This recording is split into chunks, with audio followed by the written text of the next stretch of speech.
الحمد لله رب العالمين وبه استعين واشهد ان لا اله الا الله وحده لا شريك له واشهد ان محمدا عبده ورسوله اما بعد گرامی قدر مشاہدین و مستمعین، آج کے درس میں انشاءاللہ تعالی ہم عید کی سنتوں اور اس کے آداب سے متعلق گفتگو کریں گے۔ اس میں سے سب سے پہلا ادب اور سب سے پہلی سنت عید کی نیت سے غسل کرنا، صلاۃ عید کے لیے نکلنے سے پہلے غسل کرنا۔ یہ مستحب عمل ہے، سنت عمل ہے، اور اس سلسلے میں امام مالک رحمہ اللہ نے موطا میں ایک روایت درج کی ہے۔ موطا میں 428 نمبر پر یہ روایت ہے۔ کہتے ہیں کہ عبداللہ ابن عمر رضی اللہ عنہما کان یغتسل یوم الفطر قبل ان یغدو الی المصلی۔ عید الفطر کے دن عید گاہ جانے سے پہلے عبداللہ ابن عمر رضی اللہ عنہما غسل فرمایا کرتے تھے۔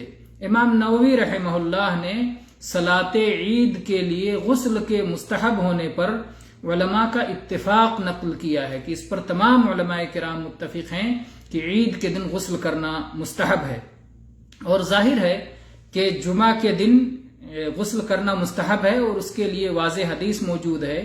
تو جو علت اور جو سبب اور جو وجہ جمعہ کے دن پائی جا رہی ہے، جو علت پائی جا رہی ہے جمعہ کے دن غسل کے مستحب ہونے میں، وہ عید کے دن بدرجہ اولا پائی جا رہی ہے۔ اس حکمت کو اگر آدمی دیکھنا چاہے، جس مقصد کے تحت جمعہ کے دن غسل کو مستحب قرار دیا گیا ہے، وہ مقصد عید کے دن زیادہ نمایاں طور پر واضح ہے۔ اسی طرح سے دوسرا ادب یہ ہے کہ عید گاہ جانے سے پہلے عید الفطر کے دن کچھ نہ کچھ آدمی کھا کر کے نکلے، اور عید الاضحیٰ کے دن بلا کھائے پیے جائے، اور عید پڑھ کے جب لوٹے اور قربانی کرے تو قربانی کے گوشت میں سے کھائے۔ اور اس سلسلے میں انس بن مالک رضی اللہ عنہ کی حدیث ہے صحیح بخاری میں 953 نمبر پر، فرماتے ہیں کان رسول اللہ صلی اللہ علیہ وسلم لا یغدو یوم الفطر حتی یأکل تمرات ویأکلہن وطرا۔ اللہ کے نبی کریم صلی اللہ علیہ وسلم جب عید الفطر کے دن عیدگاہ کے لیے نکلتے تھے تو چند کھجور کھا کے نکلتے تھے، چند کھجوریں کھا کے نکلتے تھے، اور اس کو طاق عدد میں کھاتے تھے، یعنی 1 کھجور یا 3 کھجور یا 5 کھجور یا 7 کھجور طاق عدد میں کھا کے اللہ کے نبی صلی اللہ علیہ وسلم عیدگاہ کے لیے نکلتے تھے۔ اس لیے طاق عدد کھجوریں کھا کر کے نکلنا مستحب ہے۔ اس میں اصل میں گویا اس بات کا اعلان ہے کہ اب صوم کے دن ختم ہو گئے، اب افطاری کے دن اور کھانے کے دن شروع ہو گئے۔ اللہ تعالیٰ نے جب ہمیں کھانے سے روک دیا تھا تو ہم دن میں کھانے پینے سے دور تھے، اب اللہ تعالیٰ نے جب ہمیں کھانے پینے کی اجازت دے دی تو ہم صبح ہی کھا رہے ہیں، عیدگاہ بھی جا رہے ہیں اللہ کی عبادت کے لیے تو کھا پی کے جا رہے ہیں۔ گویا مبالغہ ہے صوم سے روکنے کے معاملے میں، اور اعلان ہے کہ اب صوم کے دن ختم ہو چکے، روزے کے دن ختم ہو چکے، اب افطاری کے دن شروع ہو گئے۔ اور اسی طرح سے ایک اس راستے کو بند کیا جا رہا ہے، چور دروازہ، کہ کوئی صوم میں بڑھا نہ لے۔ کوئی کہے 30 دن کیا ہم 31 رکھ لیں گے، ہم 32 رکھ لیں گے، نہیں، اللہ کا حکم ہے، ابتدا بھی متعین ہے، چاند دیکھ کے رکھو، اور انتہا بھی متعین ہے، چاند دیکھ کے توڑو، یا پھر شعبان 30 مکمل کر کے رمضان شروع ہوگا، یا رمضان 30 مکمل ہو کر کے پھر شوال کا دن آئے گا، کیونکہ عربی کا مہینہ یا تو 29 ہوتا ہے یا 30 ہوتا ہے، تو کوئی اگلا دن اس میں اگلے مہینے کا دن ملا نہ دے۔ رمضان سب سے منفرد ہے، سب سے الگ ہے، اس میں ملایا نہ جائے۔ تو اللہ کے حکم کی تعمیل کا گویا یہ اعلان ہے۔ حافظ ابن حجر رحمہ اللہ نے فتح الباری میں یہ مقاصد بیان فرمائے ہیں۔ اور اگر کسی شخص کو کھجور کھانے کے لیے میسر نہ ہو تو جو بھی حلال چیز اسے میسر ہے، کوئی میٹھی چیز ہو یا غیر میٹھی چیز ہو، میٹھی ہو نمکین ہو، جس طرح کی بھی حلال چیز جائز چیز اس کے میسر ہے، وہ کھا کر کے عیدگاہ کے لیے نکلے۔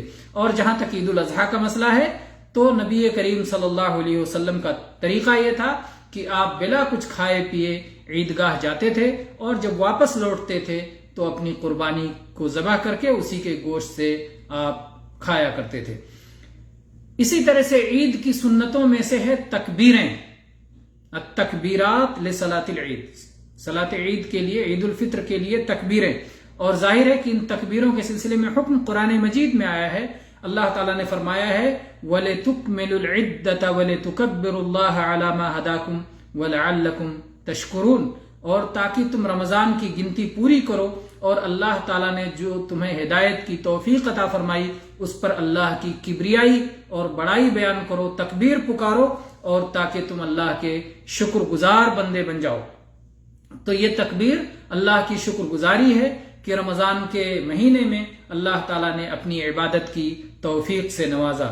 اور اس سلسلے میں ولید ابن مسلم کی روایت ہے، کہتے ہیں کہ میں نے امام اوزاعی سے اور ایسے ہی مالک ابن انس، امام مالک امام مدینہ امام مالک ابن انس سے عید اور بقرعید میں، عیدین عید الفطر اور عید الاضحیٰ میں تکبیروں کے اعلان کے تعلق سے سوال کیا، تو ان دونوں کا جواب تھا کہ ہاں، عبداللہ ابن عمر رضی اللہ عنہما یوم الفطر کو یعنی عید الفطر والے دن تکبیر بلند آواز سے پکارا کرتے تھے، یہاں تک کہ امام آ کر کے صلاۃ عید پڑھانے کے لیے پہنچ جائے۔ تو امام کے آنے سے پہلے گویا گھر سے نکلتے ہوئے، بلکہ چاند دیکھنے کے بعد سے ہی یا 30 دن پورا ہونے کے مغرب کے وقت سے ہی آدمی تکبیر پکارنا شروع کر دے، اور تکبیر پکارتا رہے رات میں بھی اور دن میں بھی، عیدگاہ جاتے ہوئے تکبیر پکارتا ہوا جائے، جب امام پہنچ جائے اور صلاۃ عید شروع ہو جائے اس وقت تکبیر پکارنا بند کر دے۔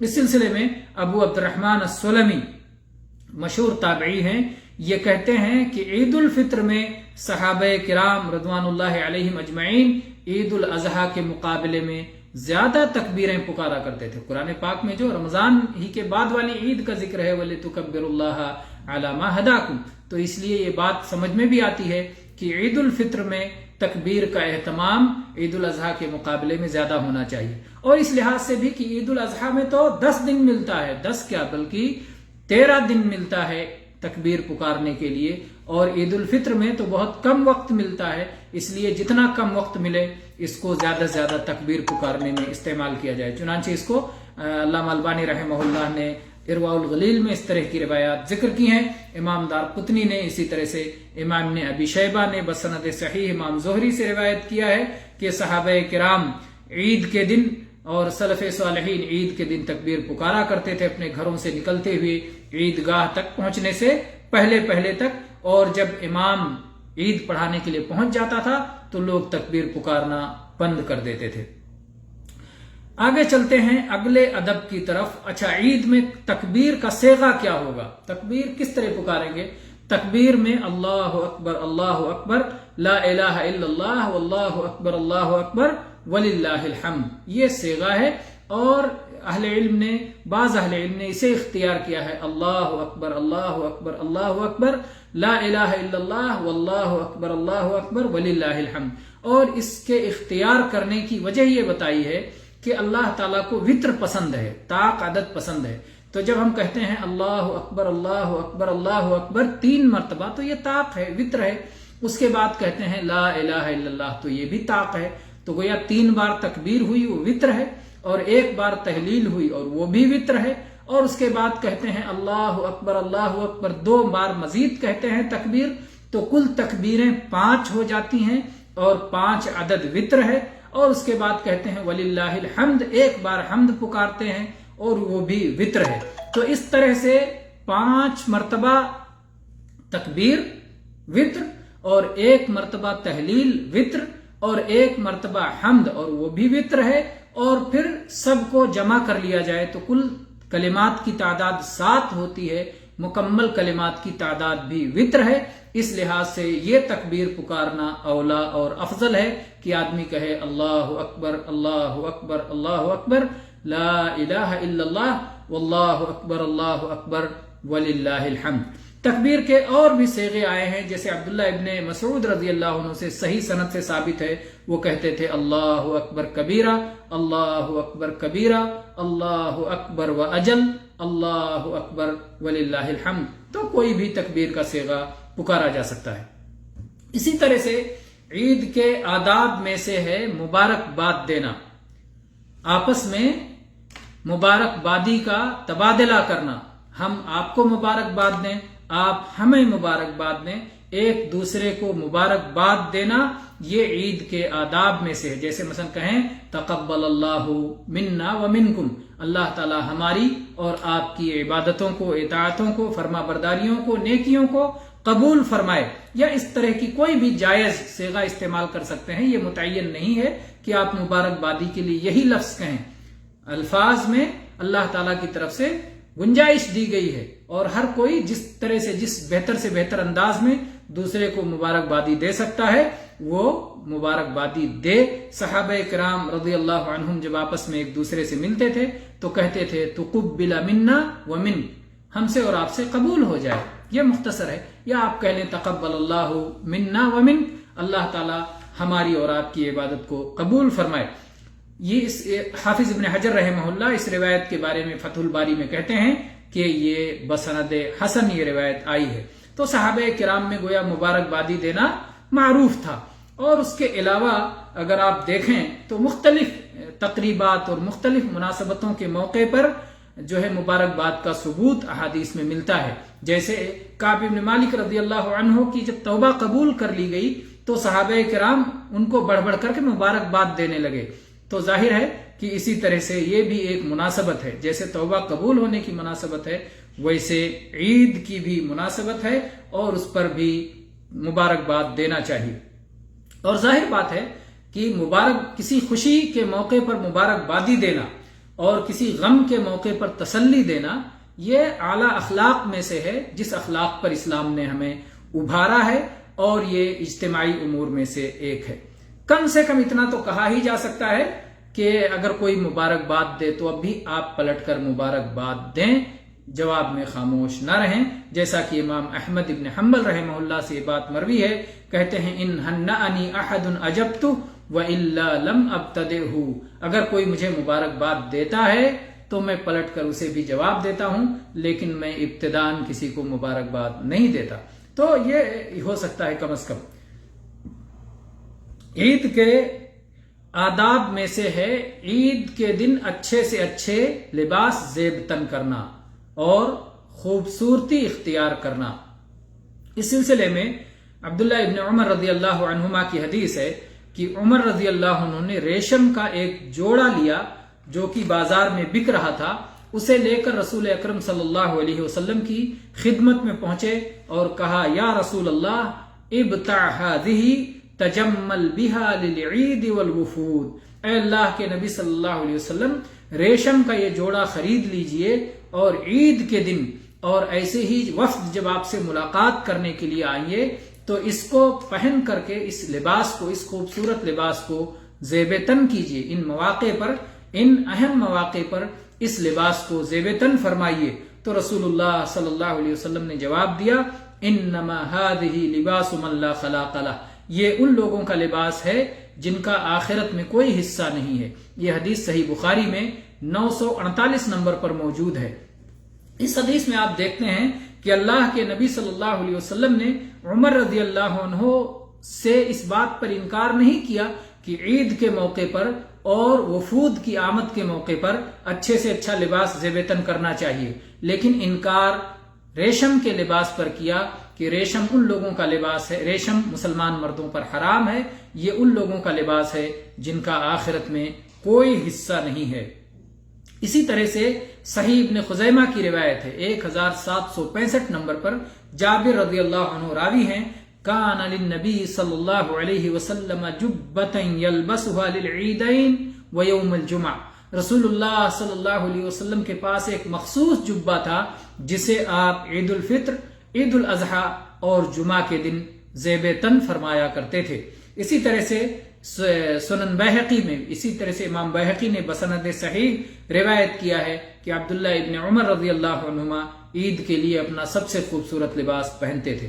تو سب سے خوبصورت لباس پہننا یہ عید کے آداب میں سے ہے۔ البتہ اگر عورتیں عیدگاہ جا رہی ہیں تو وہ بن ٹھن کر کے نہ جائیں، اور وہ زیب و زینت، کیونکہ انہیں زیب و زینت چھپانا ہے، انہیں زیب و زینت اجنبیوں کی نظروں میں دکھانا نہیں ہے، اس کی نمائش نہیں کرنا ہے، بلکہ وہ اپنے گھر میں جس طرح چاہیں زیب و زینت کریں. گھر سے نکلتے ہوئے خوشبو لگا کے نہ نکلیں، کیونکہ اجنبی مردوں کے قریب سے گزرنا ہے. وہ اللہ کی عبادت اور اطاعت اور فرما برداری اور نیکی کے کام کے لیے جا رہی ہیں، تو اس طرح سے عمل نہ کریں کہ جس میں گناہ آ جائے. اور چھٹا ادب یہ ہے کہ ایک راستے سے جائیں اور دوسرے راستے سے واپس ہوں. اس سلسلے میں جابر بن عبداللہ رضی اللہ عنہما کی روایت ہے، صحیح بخاری میں 986 نمبر پر یہ حدیث ہے، کان النبی صلی اللہ علیہ وسلم اذا کان یوم عید خالف الطریق. نبی کریم صلی اللہ علیہ وسلم کا معاملہ یہ تھا کہ جب عید کا دن ہوتا تو آپ راستہ بدلا کرتے تھے، یعنی ایک راستے سے جاتے تھے اور دوسرے راستے سے واپس ہوتے تھے. اس کی کیا حکمت ہے؟ اس کی حکمت اہل علم نے متعدد حکمتیں بیان فرمائی ہیں. جیسے ایک حکمت یہ بیان کی ہے کہ جب آدمی ایک راستے سے جائے گا دوسرے راستے سے آئے گا تو قیامت کے دن یہ دونوں راستے اس کے لیے گواہ بنیں گے، اور ایسے ہی زمین قیامت کے دن ہر اس چیز کی گواہی دے گی جو اس کے اوپر خیر یا شر، نیکی یا بدی کی گئی ہے. تو ظاہر بات ہے زمین گواہی دے گی کہ اے اللہ، یہ تیری عبادت کے لیے، عید پڑھنے کے لیے میرے اوپر قدم رکھتے ہوئے گیا تھا. دوسری زمین گواہی دے گی کہ یا اللہ، یہ عید پڑھ کے اپنے قدموں کو رکھتے ہوئے میری پیٹھ پر سے گزرا تھا. تو یہ دونوں زمینیں گواہ ہو جائیں گی. اسی طرح سے اہل علم نے یہ حکمت بھی بیان کی ہے کہ اسلام کے شعائر ظاہر ہوں گے. جس راستے سے مسلمان گزریں گے تو یہ کہا جائے گا کہ یہ مسلمان عید پڑھنے جا رہے ہیں یا عید پڑھ کر واپس آ رہے ہیں. اس طرح مسلمانوں کے اسلام کے ایک اہم شعار کا اعلان ہوگا. اسی طرح سے یہ بات بھی کہی گئی ہے کہ اس طرح سے اللہ کے ذکر کا اعلان ہوگا. تکبیر پکارتے ہوئے جائیں گے اور تکبیر پکارتے ہوئے واپس ہوں گے. اللہ اکبر کہتے ہوئے جائیں گے تو اللہ کی بڑائی کا جگہ جگہ اعلان ہوگا. اسی طرح سے یہ حکمت بھی بیان کی گئی ہے کہ جو منافقین ہیں اور جو دشمنان دین ہیں ان کے لیے ان کے غیظ و غضب کا سبب ہوگا، اور مسلمانوں کی اتنی بڑی تعداد اور اس طرح سے اللہ کی تکبیر کو بلند کر رہی ہے، اس کو دیکھ کر کے دشمنان اسلام کے دلوں میں جو غصہ آئے گا وہ غصہ شیطان کے لیے پسندیدہ ہوگا اور رحمان کی خوشی کا باعث ہوگا. اسی طرح سے یہ حکمت بھی اہل علم نے ذکر کی ہے کہ جب آدمی مختلف راستوں سے گزرے گا تو مختلف راستوں کے حالات کا اسے علم ہوگا. اگر کوئی سوال پوچھے گا، اگر خاص طور پہ اگر عالم یا امام گزرے تو اگر اس سے کوئی سوال پوچھا جائے گا تو وہ جواب دے گا. اگر کوئی غلط چیز دیکھے گا تو ان کا انکار کرے گا. اس کو دیکھ کر کے لوگ عبرت حاصل کریں گے اور اس کی پیروی کریں گے. اسی طرح سے کسی ضرورت مند کو دیکھے گا تو آدمی صدقہ و خیرات کرے گا. اور ان راستوں میں جتنے رشتہ داروں کے، عزیزوں کے اور قریبی لوگوں کے مکانات ہوں گے ان سب سے ملاقات ہوگی، زیارت ہوگی، اور اس طرح سے حال احوال دریافت کیے جائیں گے. تو یہ ایک طرح سے رشتے جوڑنے کا بھی ذریعہ بنے گا. تو یہ چند آداب ہیں. تو 6 آداب عید کے، کل 6 آداب ذکر کیے گئے. پہلا ادب یہ ذکر کیا گیا کہ عیدگاہ نکلنے سے پہلے غسل کیا جائے. دوسرا ادب یہ ذکر کیا گیا کہ عید الفطر کے دن طاق عدد کھجوریں کھا کر کے عیدگاہ کے لیے جایا جائے. تیسرا ادب یہ ذکر کیا گیا کہ اللہ کی تکبیریں زیادہ سے زیادہ پکاری جائیں. اور چوتھا ادب یہ ذکر کیا گیا کہ ایک دوسرے کو مبارکباد دی جائے. اور پانچواں ادب یہ ذکر کیا گیا کہ عید کے لیے اچھے سے اچھا لباس زیب تن کیا جائے. اور چھٹا ادب یہ ذکر کیا گیا کہ عید کے لیے ایک راستے سے انسان جائے اور دوسرے راستے سے واپس ہو. واللہ اعلم والحمد للہ رب العالمین وصلی اللہ علی نبینا وسلم.